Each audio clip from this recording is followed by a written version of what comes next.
And welcome back. I'm Guy Relford on the Gun Guy Show on 93 WIBC.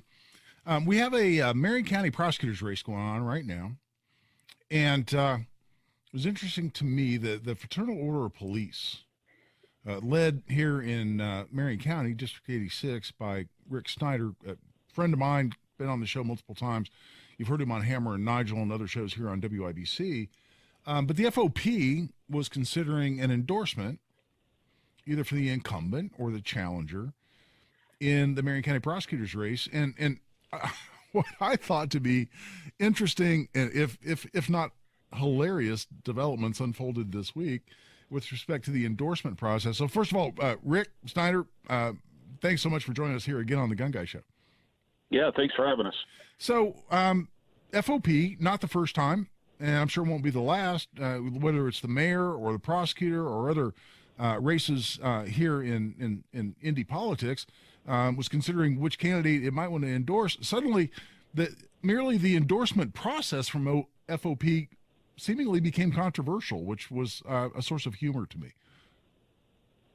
Well, we consistently participate in reviewing any candidates for elected offices in Indianapolis and Marion County.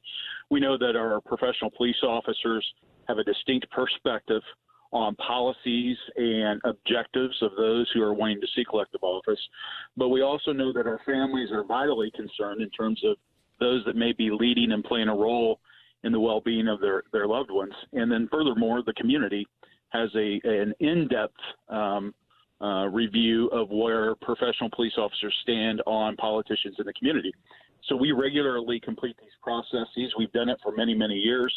It's a firm, fair, and consistent process, which is quite possibly why the prosecutor, Ryan Mears, did not want to participate. He made the decision and sent a letter stating that not only would he not be participating, but that back in 2020, following the riots, he had signed some kind of a pledge. We're still trying to find out to who, but a pledge to somebody, not the community, but an individual agenda-driven group, that he would not seek an endorsement from a police union. And so he said that he was going to take that route, not participate. We continued with the process, and I'm pleased to share that after a good deliberative review, we have unanimously voted to endorse Cindy Carrasco for Marion County prosecutor. And, you know, I've had some interaction with Cindy Carrasco and her staff, and I got to tell you, I continue to be impressed by her. And that's not simply because she's a Republican candidate. It's because I see some really marked differences between her approach, at least as communicated through her campaign, her approach to prosecuting crime here in Indiana and Marion County in particular versus what we've seen from Ryan Mears. I assume that went into your decision-making process as well. Well, and the key point here is when we do our endorsement process, we are not a political organization in terms of being tied to any one political party. Sure. We seek out those who support the objectives that we are looking for to help protect our community. And I have to say that Cindy came in and she earned this endorsement, even though her opponent blew it off and is trying to intentionally create an adversarial relationship with law enforcement.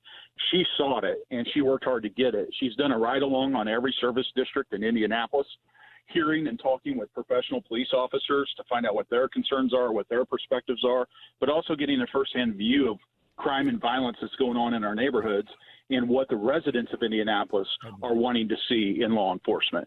And I think that's something to be commended, and she worked hard for it. Now, back to Ryan Mears. Here's the problem.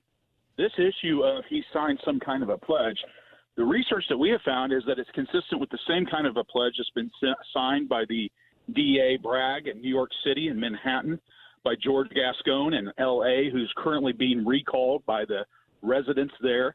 These extreme radical prosecutors and DAs across major cities in our country. And it shows that Ryan Mears is in lockstep with radical prosecutors and political agendas, and he's out of step with Hoosier values.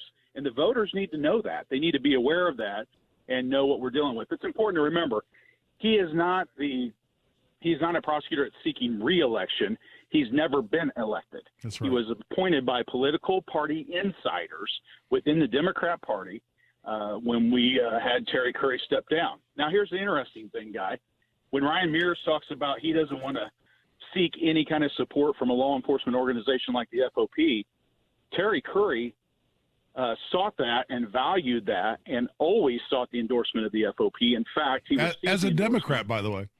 That's correct. And he received the endorsement of the Fraternal Order of Police 2 separate times.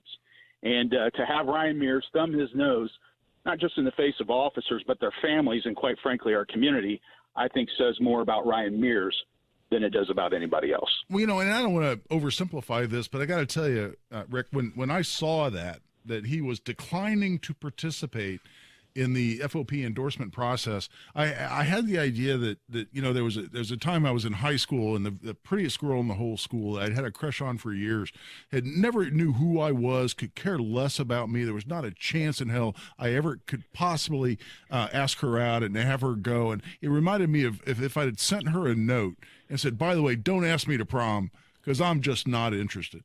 That's exactly that's exactly what it felt like to me. Or the Aesop's fables of the sour grapes, right? Man, those grapes are too high, so they must be sour. That was what it looked like to me. That was saving face by Ryan Mears because he knew he couldn't earn the endorsement of the FOP, so he simply thought he'd preempt the process by saying, I'm not interested, just like I really didn't want to go to the prom with that really awesome girl in high school. Yeah, but Guy, it shows that he's consistent on this one front. It's the same lame blame game that Ryan Mears always does. When he's held accountable and he's asked tough questions, he runs away. The community has seen it time and time again. It's why I call him Runnin' Ryan. He runs away anytime anybody asks him a tough question, such as when he failed to do his job and it had culpability in the outcome of the FedEx tragedy, a mass killer where we had the opportunity to intervene through established law with the red flag law related to gun crimes, and Ryan Mears failed to do his job. And 13 people were shot, 8 of which lost their lives. And it didn't just stop there. We later learned in February of this year that he failed to act again when he knowingly had a repeat violent offender who had gun crime convictions in his history and was violating parole. Ryan Mears never notified the court of that status, and within weeks after that, an Indianapolis police officer was shot in the throat and is continuing to fight for his recovery. Well, it's a pattern and practice that continues, and voters have to get dialed in here because it's innocent victims that are being affected by somebody who is filling a political role rather than doing their job as an attorney and a member of the court. Well, exactly. And look, Ryan, Rick, we're going long here, but I got to tell you, I want to go long. We'll have a really short last segment here. Let me ask you this last question because I think it's important. In going through the endorsement process, and all of Marion County and 50 some other counties are listening to us potentially here right now in terms of the WIBC listening area. But for those who vote in Marion County, what do you see as the primary differences between Ryan Mears and Cindy Carrasco that led FOP to endorse Cindy Carrasco? Well, the biggest thing is this, is she has the confidence of well-seasoned deputy prosecutors who would be working for her. Ryan Mears has had almost a complete 100% turnover of deputy prosecutors in his office since he took the helm from Terry Curry. They have fled the office. Seasoned, well-respected deputy prosecutors who could be effectively prosecuting crimes, especially crimes of violence and those involving firearms, and they have all left because of how pitiful of a job he does. Now, here's the thing. He talked about he didn't want to be on the political payroll of a police union. Those are his words. Yet here's what we found out. Do you know whose political payroll he's on? He's accepting political contributions from defense attorneys. Now, I know you're a defense attorney, but when you talk about defense attorneys that are paying a prosecutor who they're going to be in court with later, that raises a lot of questions about conflicts of interest, not support from a police union and police professionals. We've also called for him to reject any contributions from his own employees. These new deputy prosecutors he's bringing in because he's lost all the really good seasoned ones. We don't want to see a pay-for-play scheme where the employees have to pay political contributions to get their job. So surely he's not taking money from them. We look forward to doing that review. And finally, any family members that he has in law enforcement, he surely is not taking any money from them as well so that he can avoid any of those appearances. Guy, here's the deal. What he did was he rejected the opportunity to stand before law enforcement professionals, and Cindy Carrasco earned the endorsement of that. And it's not just IMPD.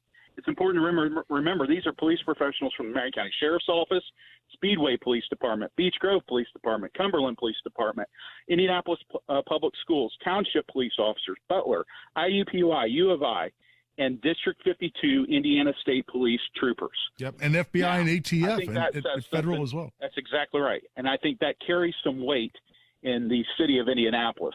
But again, it just shows he's out of step and he needs to be out of office. Well, Rick, listen, we are absolutely out of time. In fact, I probably won't even have another segment here at the top of the hour. But thanks so much for calling in. This is an important message. When I saw that interaction today, because, I have a lot of respect for you. I have a lot of respect to our officers out there putting their lives on the line every day. This was an important discussion. Thanks so much for calling in and having it here on the Gun Guy Show on WIBC.